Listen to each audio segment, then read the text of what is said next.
Open టాక్కి స్వాగతం. YCP దిగజారుడు గురించి మనం పదే పదే చెప్పుకుంటూనే ఉన్నాం. ముఖ్యంగా సజ్జల భార్గవరెడ్డి, సజ్జల రామకృష్ణారెడ్డి కొడుకు సజ్జల భార్గవరెడ్డికి వైసీపీ సోషల్ మీడియా ఇచ్చిన తర్వాత అత్యంత నీచంగా ఘోరంగా దిగజారిపోయి వాళ్ళ అఫీషియల్ పేజీలో రాతలు రాస్తున్నాడు. ఇంకా దరిద్రం ఏంటంటే పక్క రాష్ట్రంలో జరిగిన ఘటనలు ఏపీలో టీడీపీకి అలాగే జనసేనకి అంటగట్టి రాయటం.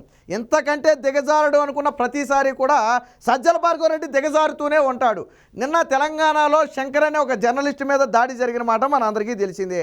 అది ఏపీకి ఎటువంటి సంబంధం లేని అంశం. కానీ దాన్ని ఏపీకి అంటగట్టి తెలుగుదేశం పార్టీ జనసేన కార్యకర్తలే శంకర్ మీద దాడి చేశారని చెప్పి అత్యంత దిగజారిపోయి వైసీపీ అఫీషియల్ పేజీలోనే ఒక రాత రాసుకొచ్చాడు. ఒకసారి చూడండి. జనసేన టీడీపీల అరాచకాలు, అనైతిక పొత్తులు, వారు ప్రజలను వంచే ఎత్తుగడలను నిరంతరం ప్రశ్నిస్తున్న జర్నలిస్టు శంకర్ మీద నిన్న రాత్రి ఏకంగా దాడికి తెగబడ్డారు పచ్చముఠ. అంటే ఈడంట తెలుగుదేశం పార్టీ జనసేనకు సంబంధించిన విషయాల మీద మాట్లాడుతున్నాడని ఓర్చుకోలేక దాడి చేశారంట. ఆ దాడి ఏంటో కూడా నేను చూపిస్తాను, తర్వాత తల ఎక్కడ పెట్టుకోవాలో సజ్జల భార్గవరెడ్డి చెప్పాలా. ఇలాంటి దాడులకు ప్రజాస్వామ్య విఘాతం, ఎల్లో మీడియా చేసే అరాచకాలను ప్రశ్నిస్తే తట్టుకోలేక జర్నలిస్టుల మీద ఇలా దాడులకు దిగబడతారా? ఇక జర్నలిజం విలువల గురించి మీరు మాట్లాడితే చెప్పులతో కొడతారు ప్రజలు.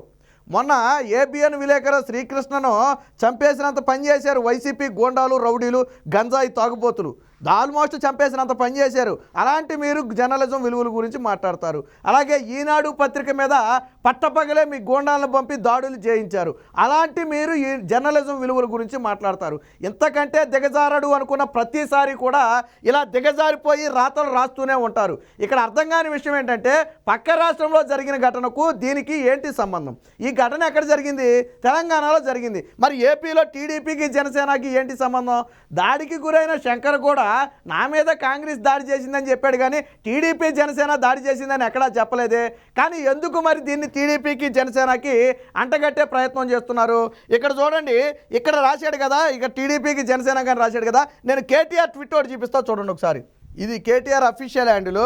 కేటీఆర్ అఫీషియల్ హ్యాండిల్లో నిన్న ఇదే జర్నలిస్ట్ మీద దాడి గురించి ఒక రాత రాశాడు. ఇక్కడ చూడండి, సీనియర్ జర్నలిస్టు శంకర్ పైన కాంగ్రెస్ గూండాల దాడి అని రాశాడు. సరే, కాంగ్రెస్ దాడి చేసిందా లేదా అనేది మనకు సంబంధం లేని విషయం, పక్కన పెడదాం కాసేపు.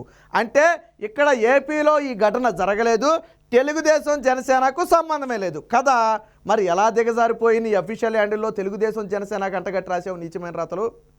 అంటే ఎవడో నిన్ను అడిగేవాళ్ళు లేడు కాబట్టి, నువ్వు రాసింది ప్రతిదీ నిజమని నమ్ముతారు కాబట్టి ఇష్టం వచ్చినట్టు రాతలు రాస్తావా? ఈ దాడి ఎవరు చేశారని చెప్పి కేటీఆర్ చెప్పాడు?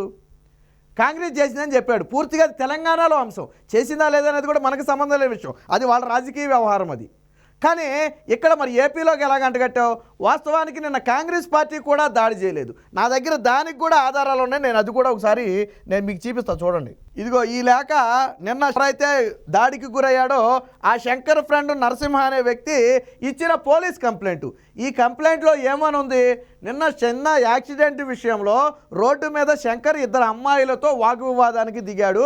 అది మాట పెరిగేటప్పటికి వాళ్ళు మా వాళ్ళను పిలుస్తాము అంటే పిలుచుకోమని చెప్పి శంకర్ చెప్పాడు. దీంతో వాళ్ళు పిలిచేటప్పటికి ఒక 10 మంది వచ్చి దాడి చేసి కొట్టారని చెప్పి ఈ కంప్లైంట్లో ఉంది. అంటే కంప్లైంట్ ప్రకారం చూసిన అది వాళ్ళు ఇచ్చిన కంప్లైంటే, వాళ్ళ స్నేహితుడు నరసింహ ఇచ్చిన కంప్లైంట్.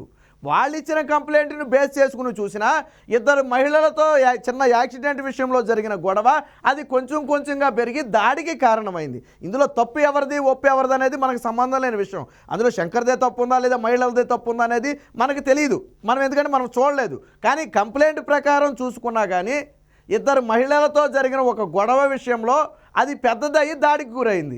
కానీ శంకర్ ఏమంటాడు? రాజకీయ లబ్ధి కోసం నా మీద కాంగ్రెస్ దాడి చేసింది అంటాడు. కానీ దాడిలో మహిళలు ఉన్నారు. కాంగ్రెస్ దాడి చేస్తే కాంగ్రెస్ మహిళలు వచ్చి దాడి చేయరు కదా, అర్ధరాత్రులు మహిళలు వచ్చి ఒక వ్యక్తి మీద దాడి చేయరు కదా. మన దగ్గర దాడి వీడియో ఉంది, అందులో మహిళలు కూడా ఉంటారు. ఒకసారి నేను ఆ వీడియో కూడా ఒకసారి మీకు చూపిస్తాను చూడండి. ఇక్కడ చూడండి, ఇక్కడ ఒక మహిళ కొడుతుంది చూడండి. ఇదిగో ఇక్కడ ఒక మహిళ దాడి చేస్తుంది కదా, చూశారు కదా. ఇదిగో ఇక్కడ ఇంకొక మహిళ, ఇద్దరు మహిళలు. ఇదిగో ఈ మహిళ దాడి చేస్తుంది కదా, ఇదిగో ఇక్కడ మహిళ. అంటే నిన్న జరిగిన దాడిలో మహిళలు కూడా ఉన్నారు. అంటే ఆ కంప్లైంట్ కరెక్టే. ఇద్దరు మహిళలతో చిన్న యాక్సిడెంట్ విషయంలో జరిగినటువంటి గొడవ అది కొంచెంగా పెరిగి ఆ మహిళలు పిలిచేటప్పటికి వాళ్ళ బంధువులు, స్నేహితులు ఇంకో 10 మంది వచ్చేటప్పటికి తల చేసేటప్పటికి ఆ దాడి కొద్దిగా పెద్దగా అయింది.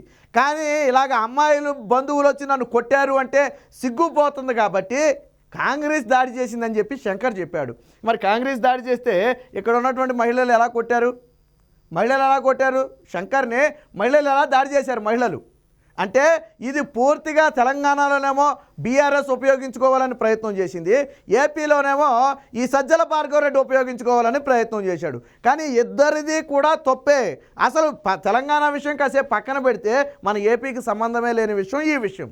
కానీ ఈ విషయం మీద ఎంత నీచమైన రాతలు రాశారంటే జర్నలిస్టుల మీద దాడంట. జర్నలిస్టుల్ని చంపేసిన చరిత్ర మీది, చంపడానికి సిద్ధపడిన చరిత్ర మీది, నీతి నిజాయితీగా ప్రశ్నిస్తే దాడులు చేసిన చరిత్ర మీది, ప్రశ్నిస్తున్నారని చెప్పి మీడియాను బ్యాన్ చేసిన చరిత్ర మీది. అలాంటి మీరు జర్నలిస్టుల గురించి, జర్నలిజం విలువల గురించి మాట్లాడితే అసలు మీ పత్రిక ఎలా పెట్టారో చెప్పగలరా? మీ పత్రిక ఎక్కడి నుంచి సొమ్ము తెచ్చి పెట్టారో చెప్పగలరా? అవినీతి సొమ్ము. జగన్మోహన్ రెడ్డి రూపాయి పెట్టుబడి పెట్టకుండానే ఈరోజు 1000 కోట్ల సాక్షి ఎలా ఎదిగింది? రూపాయి పెట్టుకునే నాకు రాదే, నేను రూపాయి పెట్టుబడకుండా నాకు రావే పెట్టుబడులు, ఎందుకంటే మా తండ్రి సీఎం కాదు, నేను దోచుకోలేదు కాబట్టి నాకు రాలేదు, నువ్వు దోచుకున్నావు కాబట్టి నీకు వచ్చింది. అసలు నీ పత్రికే ఒక అవినీతి పత్రిక, అవినీతి సొమ్ముతో పెట్టిన పత్రిక. అలాంటి పత్రికలో జర్నలిజం గురించి, జర్నలిజం విలువల గురించి రాయటం ఎందుకు? నీ పత్రికకు వచ్చిన ఇతర మీడియా ప్రతినిధులను చంపేయమని ఆదేశాలు ఇచ్చిన మీరు జర్నలిజం విలువల గురించి మాట్లాడుతున్నారు. ఇక సజ్జల భార్గవరెడ్డికి ఒకటే చెప్తున్నా, నీకు చేత కాకపోతే చేతికి ఏమైనా తొడుక్కో, నేను పేరైతే చెప్పనులే కానీ చేతికి ఏదైనా తొడుక్కో, అంతేగాని పక్క రాష్ట్రంలో జరిగిన వాటిని తీసుకొచ్చి ఇలా ఆంధ్రాలో అంటగట్టి పబ్బం గడుపుకోవాలని చూస్తే ఇదిగో ఈరోజు శంకర్కి పట్టిన గతే రేపు మీకు పడద్ది. ఎందుకనంటే ఒక సహనం దాటిన తర్వాత ఇలాంటి శంకర్తో గొడవ ఎందుకు అయింది? ఇష్టం వచ్చినట్టు మాట్లాడితేనే గొడవ అయింది. అలాగే నువ్వు కూడా ఇష్టం వచ్చినట్లు అవాకులు చవాకులు బేలి దాన్ని అఫీషియల్ హ్యాండిల్లో వేసావనుకో, రేపు ఎక్కడ కనపడినా నీకు ఈ గతే పడద్ది. ఇప్పుడు శంకర్కి పట్టిన గతే రేపు సజ్జల భార్గవరెడ్డికి, సజ్జల రామకృష్ణారెడ్డికి కూడా పడద్ది. కాబట్టి ఒళ్ళు దగ్గర పెట్టుకుని వాస్తవాలు ఏదైనా ఉంటే మీ దగ్గర రాయండి, ఆధారాలు ఏదైనా ఉంటే రాయండి. అంతేగాని అడ్డగోలుగా పక్క రాష్ట్రంలో వార్తలు తీసుకొచ్చి ఇక్కడ రాస్తే మాత్రం ప్రజలు చూస్తూ ఊరుకోరు. సమయం వచ్చినప్పుడు గట్టిగా బుద్ధి చెప్తారు.